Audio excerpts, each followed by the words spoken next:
আসসালামু আলাইকুম everyone. Video editing, motion graphics নিয়ে শিখতে গেলে প্রথমেই যে বিষয়টা নিয়ে সবার মাথায় আকাশ ভেঙে পড়ে বলে মনে হয় সেটা হচ্ছে যে পিসিটা কেমন হবে। আমার কাছে অনেকেই সাজেশন চায় যে ভাই আমি কোন পিসি নিয়ে কোন কনফিগারেশনে শুরু করব, আপনি যেটা বলবেন আমি সেটা দিয়েই শুরু করব। এই প্রশ্নটার উত্তর দেওয়া আসলে সম্ভব। আমি আপনাকে বলবো যে ভাই আপনি প্রসেসর কোর i9 নিয়ে শুরু করেন, আপনি র্যাম 128 GB নেন, গ্রাফিক্স কার্ড নেন RTX 5090, এটার দাম মনে হয় 4 লাখ টাকার আশেপাশে হবে।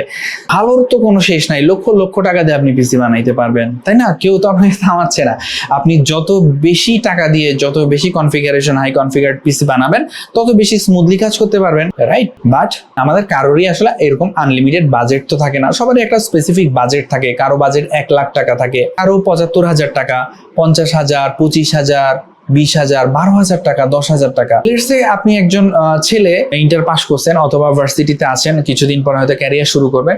আপনি ভাবতেছেন আপনি এডিটিং শিখে এই লাইনে আসবেন। এখন আপনার কাছে টাকা আছে 15,000, রাইট? আপনার পিসি আরো 75,000 টাকা, 50,000, 25,000, 20,000, 12,000 টাকা, 10,000 টাকা। তো আমি আপনাকে 1 লাখ টাকা বাজেটের পিসির কথা বলে লাভ নাই, আপনি তো এটা ম্যানেজ করতে পারবেন না। কিন্তু মজার ব্যাপার হচ্ছে যে আপনার বাজেট যাই হোক না কেন, ইভেন যদি 10,000, 15,000 টাকাও হয়, তাহলেও আপনি কোনো না কোনো একটা পিসি তো অবভিয়াসলি ম্যানেজ করতে পারবেন। পিসি হবে না, হয়তো এটা সেকেন্ড হ্যান্ড পিসি হবে, বাট এই পিসিটা যেটাই আপনি ম্যানেজ করতে পারলেন সেটা নিয়ে কিন্তু আপনি কাজ শুরু করতে পারবেন।